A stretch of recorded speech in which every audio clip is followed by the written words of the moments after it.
Taglay niyang kulit, tsak ika'y mapapaibig. Ang bibi mo at ang bibi ko. I love you! Love you, pare. Bibo!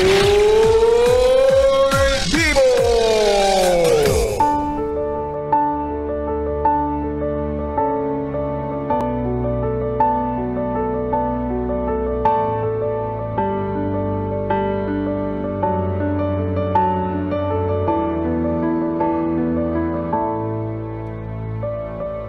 Yes, friend, ako'y nagbabalik, DJ B-Boy Bibo, para sa ating tuloy-tuloy na BB Time tungkol sa usaping sentimental value. Ikaw ba, yes, friend, ano yung bagay na itinatago-tago at iniingat-ingatan mo? Bakit siya naging mahalaga para sa'yo? Kailan mo siya sinimulang pahalagahan? At paano ito napasa'yo? At sino ang naaalala mo sa bagay na ito? Ang dami kong tanong, no? Curious lang naman ako. Gusto ko lang naman malaman. Kasi for sure, may sagot ka naman sa lahat ng tanong na yan, di ba? Kasi sigurado ako na lahat tayo, di ba? Lahat ng tao sa mundo ay may mga bagay na sinisinop natin sa kanya-kanyang kadahilanan, di ba? Maliit o malaking bagay man yan.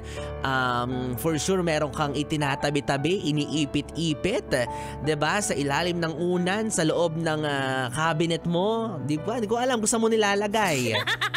Sa ilalim ng washing machine ninyo, di ba? Grabe naman yung pagtatago niyan, di ba?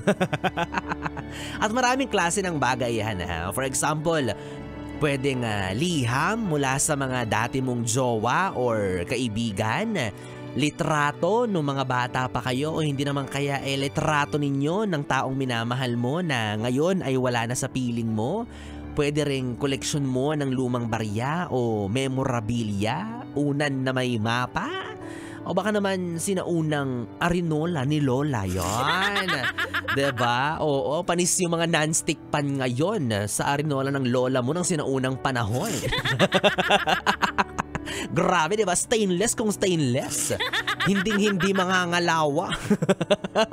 Kaya grabe ingatan diba? Well, ano't ano pa man yan, yes, friend. Again, gets kita dyan. Naiintindihan kita and I think it's normal. Diba? Wala namang problema, wala namang kaso kung magtatabi ka ng mga bagay na sa palagay mo ay may halaga sa'yo. Sa palagay mo ay magagamit mo pa. Meron pang importansya. For as long as hindi sumusobra, diba? Kasi minsan, kahit ano namang sumobra, diba? Ito ay nakakasama. Kasi baka naman hindi na sentimental yan. Sadyang ayaw mo lang pakawalan, diba? Baka umabot ka sa pagiging hoarder. Yan.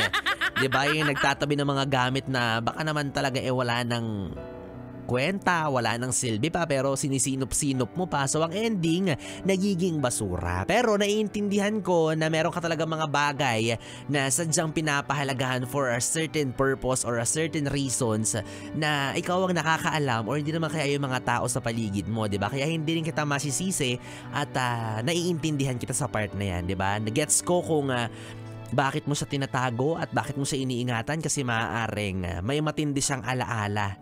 'Di ba? Meron siyang matinding bagay na pinanghahawakan dito. Kaya para sa mga yes friend natin na hindi nagigets, hindi nakakaunawa sa bagay na merong karampatang sobrang halaga. 'Di ba? Bagay na may sentimental value, yung bagay na sa tingin mo basura lang naman 'yan. Pwede naman yang palitan. Patapon naman na 'yan, wala nang silbi 'yan, 'di ba? Gusto ko lang sabihin sa inyo na diba na that person keeps that thing kasi sa palagay niya mahalaga yun. Diba? Yung mga taong mapanghusga na ang tingin sa mga taong nagtatago ng mga bagay-bagay feeling nila walang kwenta, walang kapararakan. Pakialam nyo ba? Diba? Respeto natin sila kasi again, hindi lang yan bagay na ordinaryo, may kalakipyang mahalagang kwento. And besides, it's not the item itself. It's the history etched into it. Lol. Lol. As in, laugh out loud. Nakakatawa kasi nag-English ako dun sa part na yun. Gets nyo ba? Diba? Hindi yung bagay na yan. Well, may halaga yun, pero hindi yan yung pinaka mahalaga. ang pinaka-value niyan ay yung kwento, yung kasaysayan na nakaukit sa bagay na yan. Yun talaga yun. Kaya ikaw, kung may mga bagay kang itinuturing na may sentimental value, go. Pagkaingatan mo yan. Please lang wag kang burara. Oo, ika nga sa mga nakapaskil sa mga fast food chains, do not leave your valuables unattended. Or else, baka mapunta sa iba. At pag napunta sa iba, ngawa-ngawa ka. Nga. Diba? Kasi maaaring para sa iba, sa mga makakita nito, baka kapulot. Para sa mata nila, ito ay basura. Pero alam ko naman para sa'yo, ito ay may alaala na may mahalagang parte sa buhay mo na hindi mabubura sa iyong memorya, Nox naman.